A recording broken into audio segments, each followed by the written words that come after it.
We are warming at an alarming rate, and a warmer atmosphere can hold a lot more moisture. So what happens is we have these protracted drought periods, and then when all that moisture does fall from the sky, we have these extreme flooding periods. I doubt there's a flat earther left who thinks that climate change is a hoax. Our Northern Cape region is in almost a permanent state of drought. On average, what used to be the level of storm, the intensity of storm that would occur in 100 years, what we would call a 1 in 100-year flood, is now sometimes something more like a 1 in 30-year flood. So something of that intensity happens more and more frequently. We need to relook at designing these stormwater systems, absolutely, to accommodate more and more water. We also need to maintain those, which is absolutely essential. So the flooding is going to get worse and the droughts are going to get worse.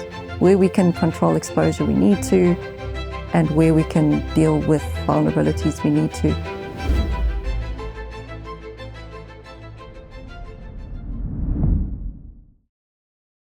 Hello and welcome to this episode of the Safripol Water Security Engagement Forum.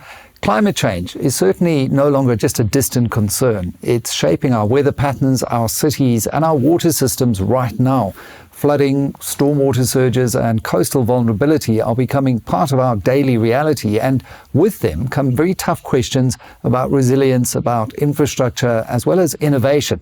Today we're joined by Corinne King, Climate Resilience Director at Atana, a hydrologist and soil scientist who's dedicated her career to improving livelihoods through water and soil knowledge. Together we're going to be exploring how smarter systems, from stormwater drains and corrugated piping to sludge dewatering and coastal resilience and even plastics in flood management, can help South Africa adapt and thrive in the face of climate change. Corinne, it's so good to have you with us in the Safripol Water Security Engagement Forum. Thank you for having me and accommodating me. I must say, it's been very illuminating hearing about just how complex the water sector is. It's filled with a lot of hope, a lot of challenges as well. But I think the one issue we want to zoom in on today, especially when we talk about climate change, we often think of drought in South Africa being such a dry country. Yes. But increasingly, climate change also means the greater frequency of flooding type events. So when we look at that, what is the current reality from your vantage point, and how is it shaping how we think about water through that climate lens? Yes, you're absolutely right. I doubt there's a flat earther left who thinks that climate change is a hoax. The reality globally is very obvious. We are warming at an alarming rate, and a warmer atmosphere can hold a lot more moisture. So what happens is we have these protracted drought periods, and then when all that moisture does fall from the sky, we have these extreme flooding periods because the intensity of those storms is extreme. So much as we've seen it worldwide and we're becoming more and more aware that it's really the most vulnerable that are affected by this. In South Africa, the examples we've seen and the ones that people will be very aware of would be day zero, of course, when Cape Town was probably the first major city in the world to almost run out of water. Others that are very well aware of or very well publicized are, of course, the floods in KZN, the Durban floods.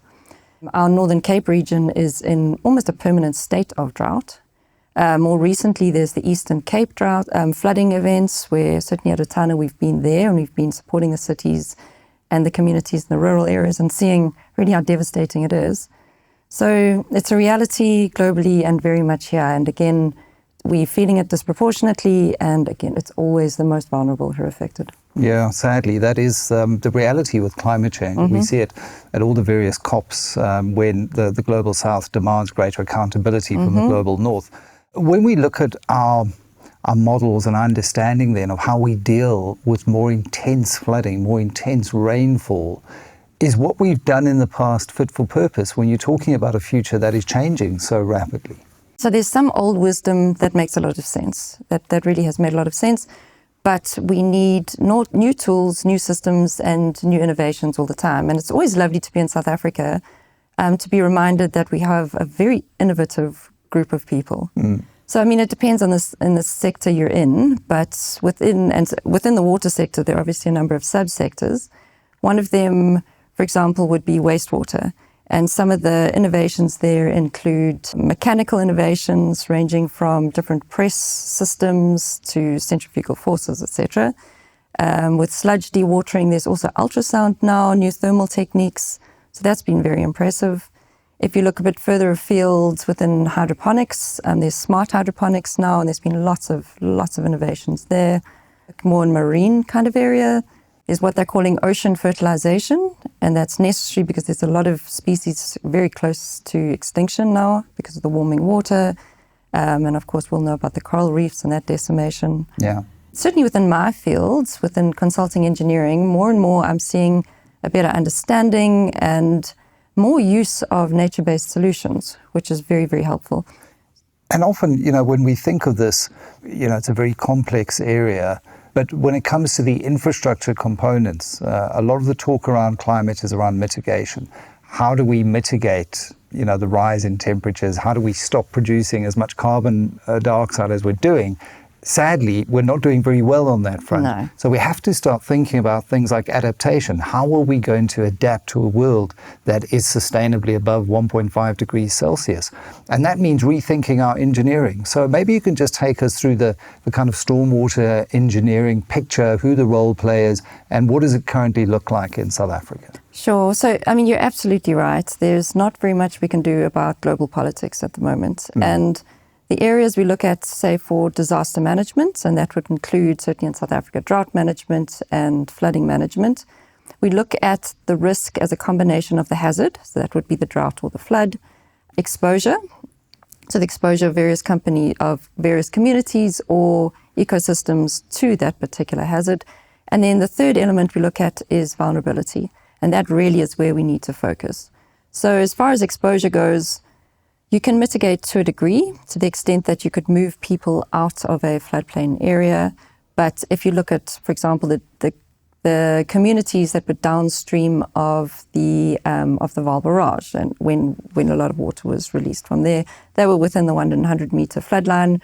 But their ability to adapt to that is very different to people who have nowhere to go except to live right on the riverbanks. Yeah. And certainly I'm not advocating for criminalizing homelessness, which we're seeing more and more of. But then if you look at exposure to something like drought, that's much harder to deal with. We can't move everyone in South Africa, which is semi-arid, outside of a drought risk area. Yeah. So what we're really left with is vulnerability, and we need to try and make people more and more resilient to that.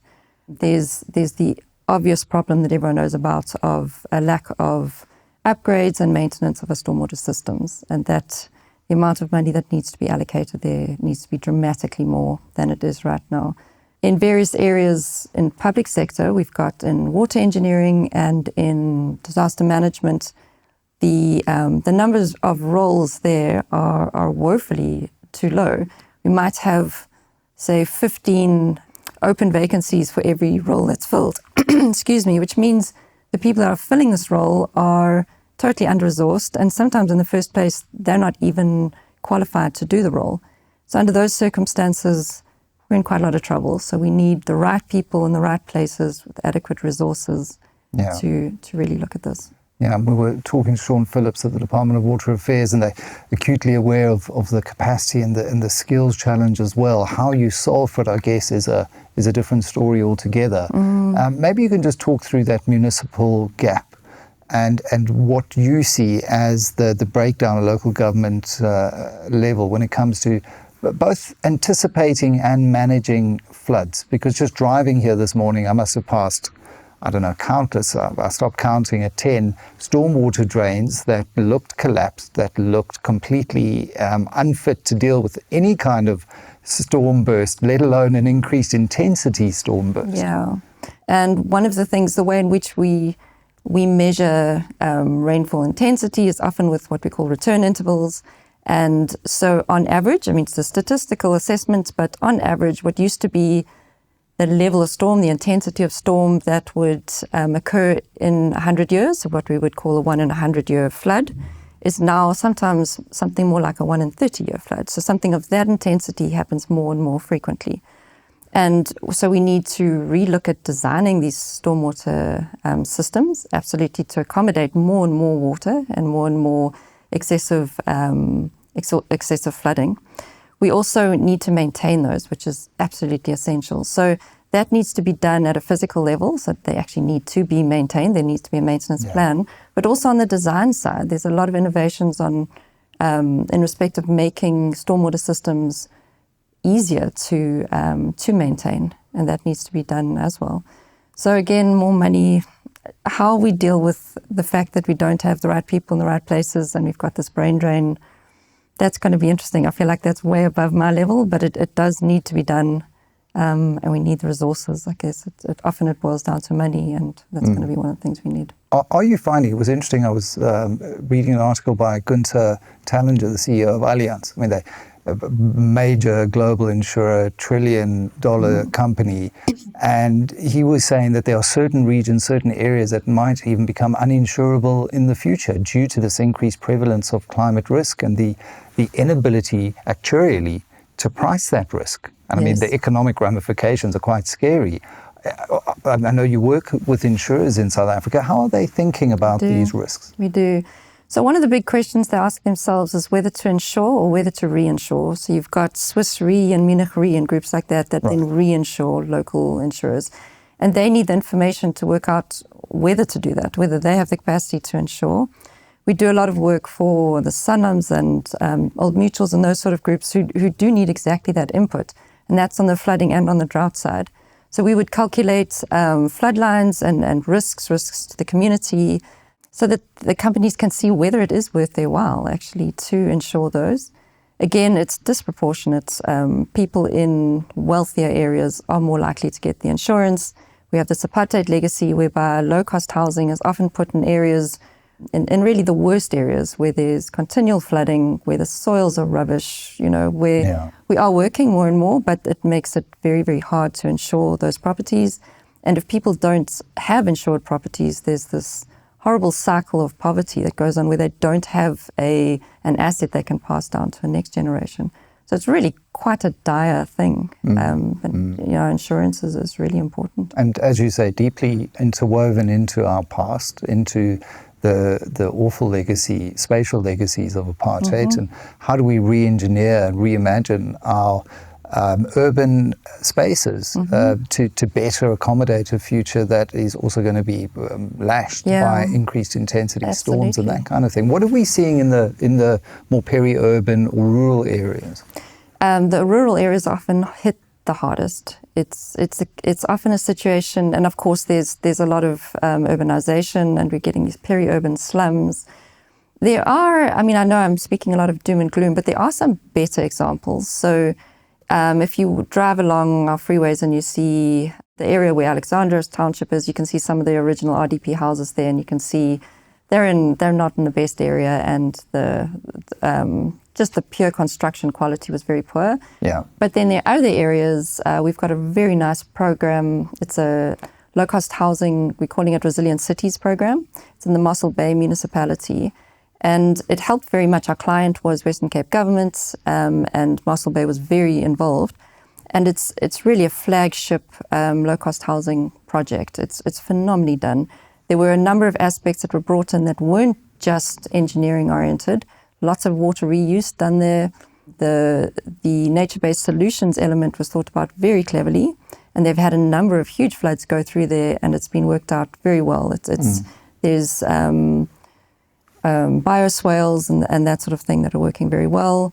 They assessed the cultural aspects of the community. So when housing beneficiaries are chosen, they're not chosen from a community and moved in as another community.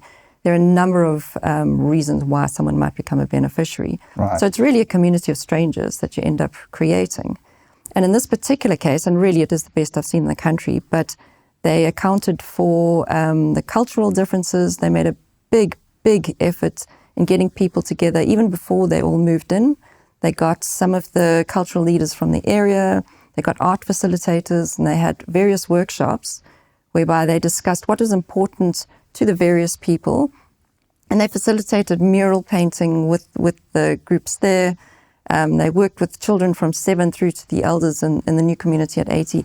It makes a huge difference. It prevents vandalization. And it makes the community pull together and really support each other. Yeah. So there are good projects, and there are really good ways to do this. I think we just need to make people more aware of that, and we need to encourage that sort of building. And demand that from our leadership as well. If it can be done there in Mossel Bay, it can be done and replicated elsewhere with the right leadership and taking that holistic approach. Exactly. And it's very interesting you talk about nature-based solutions. From an engineering perspective, and let's go back to engineering meeting nature, how are corrugated piping and things like plastic booms and litter traps and all of those things helping or evolving us in the right direction to deal with these challenges? Absolutely.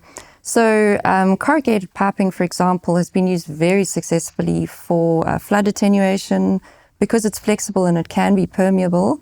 It can be used for SUDS, and so there's more and more movement. So previously the idea... I've got to stop you there and ask you what SUDS is, because there are all these three-letter acronyms in the, but for a broad audience, what's a SUDS? Basically the concept is keeping water on site. So the idea used to be you would pave everything. I think you saw 20 years ago everything was paved, and you got your water off-site. Far more understanding that we need to keep water on-site now for various reasons. Firstly, not to flood people downstream, but also to recharge groundwater. And because water is really valuable and really precious, and we need to keep it. So that's really recharge of groundwater. That's the general idea. When we do use things like PVC piping and the corrugated piping, we can use it for culvert design, we can use it in flood attenuation, and we can use it for, again, SUDS purposes, so basically keeping water on site. And then litter boom is a lovely example of a project. So it's a lovely project where the community and business are working together. So it's a low impact or low technology project, and it is quite literally a boom that holds back litter, a lot of plastic litter in that case. It's a HDPE pipe, a very big, thick pipe.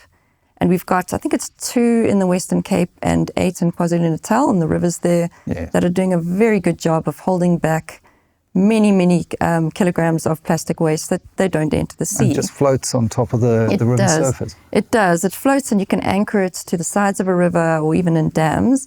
So I've seen examples of them quite up close and personal. I do a lot of rowing and open water swimming. So I see them holding back litter and sometimes water hyacinth, whatever the case is. And I'm always very, very pleased to see them there. So and then the waste pickers can come and collect all of that, recycle it, take it back to a buyback centre. It's a very circular, low-tech solution. It is very successful. I wish we saw more of it, to be honest with you. Yes, and they're working very well with what's becoming a very important sector in South Africa, which is, we used to call it informal recycling. It's now not quite as informal. It's kind of semi-formal recycling, and it's one of the most important sectors in the country, really. So they're working together very, very nicely. But let's maybe double-click on that role and that tension of plastics in this conversation, because I think often we have this perception of plastic as pollution and as the enemy.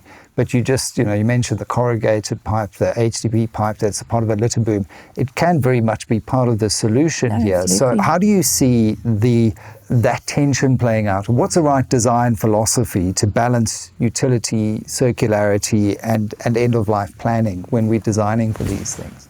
I think, people have to kind of use their nous to a degree. You don't want to buy another bottle of water every couple of days and throw that away. There's different types of plastic. There's single-use plastic, which is one of the most damaging, and we're seeing plastics come up everywhere. But there's far more sustainable, durable plastic. When you have a look at these litter booms, they're really durable, really thick plastics, and they're doing a huge amount of good. I think I often say people have 2 superpowers, and that is their buying power and their voting power. And their buying power, there are only 2 things, I think, in South Africa, South African citizens, that can really make a difference. And if people can use them as responsibly as possible, with buying power, try not to buy all the really cheap, fast fashion. Have a look at the companies that you're buying from and try to look at their philosophy. Sustainable is not always more expensive either. It's often in the long run less expensive because you're buying less of it. So I think there's plastic and there's plastic. And in cases where it's very cheap single-use plastic, it's one thing where it's plastics that are really helping within the environment, and they're things that can be recycled themselves or reused. it's a very different situation. Yeah, and I think that I love that, the two superpowers, our buying power and our voting power. And I certainly, with the view on local government dysfunction, I hope we do consider that when it comes to the local government election next year. Yeah. I know you work a lot in coastal regions and areas, and we're very fortunate to have had a holiday home in Zinkwazi for many years. And sadly, the Nonoti River, whenever there's heavy downpours, washes a whole lot of pollution and waste and rubbish down into a marine protected area, which is so sad. And I often think, if we could just install a litter boom there. But where are you seeing the most vulnerable areas in our coastal regions, and what can we do to start turning that around?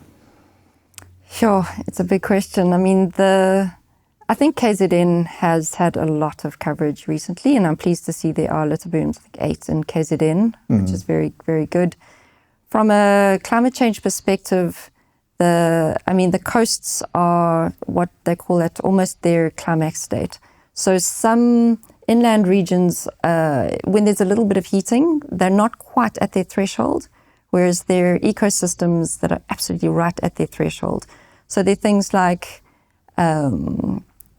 coastal extinction, so plant extinction, the absolute entire ecosystem extinction, which is very problematic, and the warmer the sea gets, the worse that is. The Eastern Cape as well, and a lot of the time it depends on really the wealth of the province as well. The Western Cape, for example, will probably have more resources and fewer vulnerable people in that area, even though the hazards are also pretty dramatic. If you look at the Eastern Cape and KwaZulu-Natal, they are more vulnerable. There are more people exposed, much as the hazards are things we can't control. The vulnerability there, because they are poorer and they're more vulnerable, the people and the ecosystems are going to suffer more. So often the less money there is, the more vulnerable the areas are. Yeah, and you mentioned KZN, the business impacts as well, and I think most recently the floods in Prospecton at Toyota, I think highlight the potential risk if we don't get this right. But it's also an opportunity, and we understand that it's a huge challenge, and there are lots of different facets to the challenge. It's capacity, it's funding, it's technical. How do we marry the technical solutions to the political will? But where's a good place to start from where you sit as an engineer and looking at the broader system? What would you like us to do from tomorrow to start moving towards a more resilient, climate resilient infrastructure in the water space? I think it depends on where you sit. So, for example, you mentioned from an engineering space, one of the things we do more and more is we work with tools. So we've developed a tool, for example, it's called ZA-DIMS. So it's South African Disaster Information Management System. We use it for a range of disasters, but most specifically to this discussion, that would be flooding and drought. And the tool is, it's very clever. It looks at the full cycle of disaster management, and it looks at a disaster from the hazard, the exposure, and the vulnerability perspective. With this tool, we can download, it's got an associated app that can work in offline mode, which is very helpful. So we can send people out into the field and they take notes on what the hazard has been like, the damage, the vulnerability to people, exposure. Exposure can be something as simple as moving electrical wiring up in a small shack or a house where it floods by a couple of meters or half a meter every year, and it won't be as badly exposed if that's the case. And then, of course, when you're talking high tech, there's things like AI. We tend to use a lot of machine learning for big data sets. You can also train a tool, which is very handy, which means you can make a tool what they call physics aware or hydraulics aware. So a tool you use, you pre-program with an understanding of the physics of an environment or the hydrological conditions of an environment. I mean, that's one area. In the last 10 years, I've probably seen low-tech solutions be more sustainable. Yeah. People themselves, I think as individuals, I mentioned we can vote and we can spend, and that's really our superpowers. But aside from that, there are a number of tried and tested things that we've been using for years. Rainwater harvesting and selective reuse of greywater are things that can be done at almost any income level. At home, I collect rainwater in a little bucket. It goes into a tank, and we reuse it when there's water shedding. And I think most communities can do that. You you can't store greywater for very long, but you can reuse it for irrigation immediately. Yeah. So I think lots of groups can do that. Outside of the public, the business sector there's a lot they can do. I mean, you've got the Litter Boom project, they're very involved with the communities there, and I think that's very valuable. It depends on the size of the business, but if they're pretty big, their CRM spend can do a lot of good. I think they need to be very transparent about their own water usage and then look at their supply chains as well and treat them in the same way. Understand your water footprint. Yes, and make sure they're responsible. I'm seeing lots and lots of articles coming out at the moment which are business-oriented, and they're trying to give employees options, greener options. Some of the more obvious ones that work, I think, across the board, except for where you have to be in the office, is, of course, hybrid work. Right. Some of them I feel are very inappropriate here, which would be things like green transport options.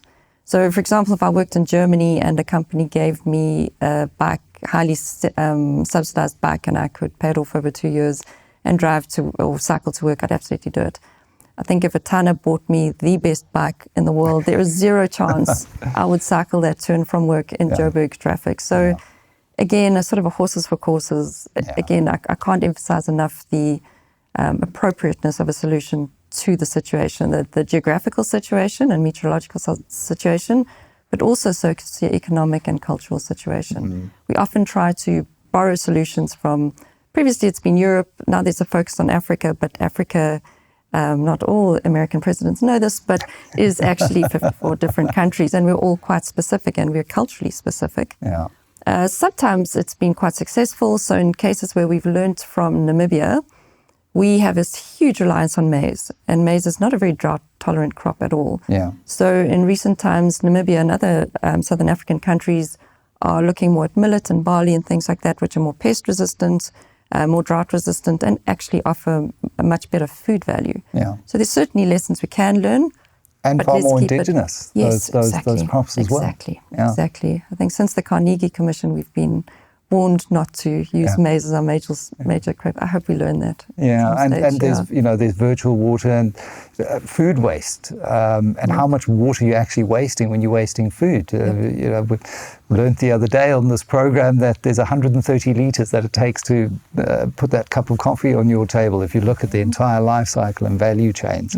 So much we can do. Mm-hmm. For corporates out there who really want to get involved, at maybe a more systemic level, because I think many businesses out there are looking at the impacts of water on their operations. And I know Astral Foods, for example, at their broiler in I can't remember the name of the local municipality now, but they've been having a huge issue with local government, unable to supply water to their broiler. And it's 800 jobs, it's all of those checks. So there's this real understanding that corporates have to be far more active citizens now in this process. Where can they start agitating for change, especially at a local government level where a lot of the infrastructure lies? Yeah. So one of the things I've seen happen, we used to have water footprinting and some water stewardship, and they used to be quite segregated or segmented. Now there's what's called an Alliance for Water Stewardship, and it's an extremely good standard that companies can follow. We have some accredited Alliance for Water Stewardship consultants, as we call it, and you take the companies through various steps. You don't have to follow it and go through the accreditation, but it's got very good steps which start with transparency, which I always think is good. Yeah. So gather the data you have, and without trying to hide anything, just have a look at where you are. No one's going to judge you. And then put a big board at the front of your company where you're saying, this is what we're trying to do as a company, and everyone, CEO right through, signs that. So there's a commitment, a very, very vocal commitment. And then gathering data and trying to look beyond your fence line, as it's put. Mm-hmm. So you're not really just looking within your site. You're trying to encourage those sites around you to say, we also are having this problem, or we're inheriting this problem from upstream, whether it's a water quantity or water quality problem, and we're going to commit not to impact on those downstream, and for them to really work together. So I think the Alliance for Water Stewardship is really very, very good. I think businesses partnering with community groups and NPOs and those sorts of groups is very impactful. At Atana, we've done that with various charities and school groups that are really desperately need water. We've installed boreholes and borehole pumps and that sort of thing. And it also brings you much closer to an understanding of the water and of the value of water.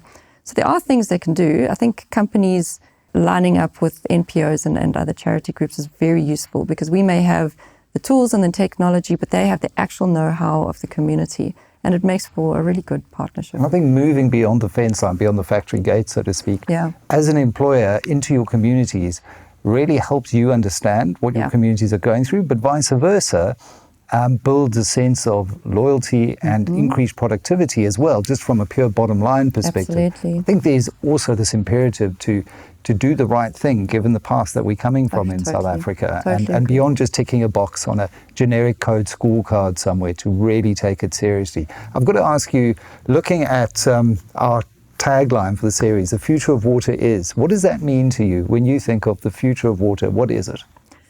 The future of water here, and again, as I say, we need to focus on what we can control. Global politics, we can't. But the future of water, I think, will depend very much on what we do next. Yeah. The world is warming at a rapid rate, which means there is going to be more moisture in the atmosphere. That's not something we can escape.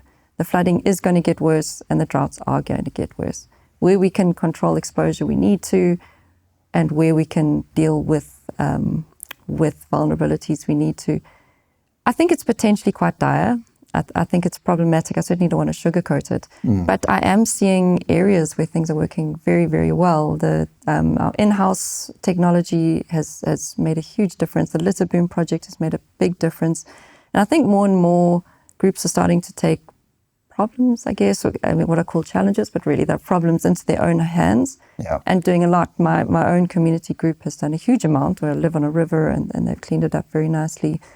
I think it's going to be patchy. And I think there are also understandings. I think it depends on how much we value water. I think that's going to be a huge element of how we go forward. So, for example, it's not the most popular view, but we don't pay the same amount for our first kilolitre of water as we do for our last. So we have a tiered tariff system. Yeah. So, for example, it varies between financial year and municipality, but we spend roughly 20 Rand on our first 5 or 6 kilolitres of water, and roughly 60 Rand on our last. So from about 55, 56 kilolitres of water up. So I completely agree that those first ones, so to put that in perspective, a bath is about 200 litres, so 0.2 kilolitres. Right. So you're spending 20 litres on your first 5 bars of water, and really for a month, that's going to be the bare minimum. You're cooking, you're cleaning, if you've got children, you need to drink water. So that needs to be, if not free, very inexpensive. But once we're in those upper brackets, you're filling up swimming pools through winter. Yeah. You're hose pipe washing your car twice a week. Yeah. You're probably irrigating a very non-water wise garden. I feel like if we're going to do that with drinking water, we need to really pay for that. So I feel like those brackets, the lower ones I accept, but I think those need to really ramp up. So if those sorts of things are done, and we start to feel and understand the value of drinking water, the idea that water is free, absolutely, it's a human right, but it costs a lot to clean it to drinking water standards. Yeah. And I think that needs to be understood. Yeah, and someone's got to pay, but ultimately through conversations like this, we are certainly seeing the profile of these issues brought to the public's attention. And I think that gives me hope. Yes, there are a lot of problems, but the more we talk about this, the more we shine a spotlight on these issues. Sunlight, as they say, is the best disinfectant.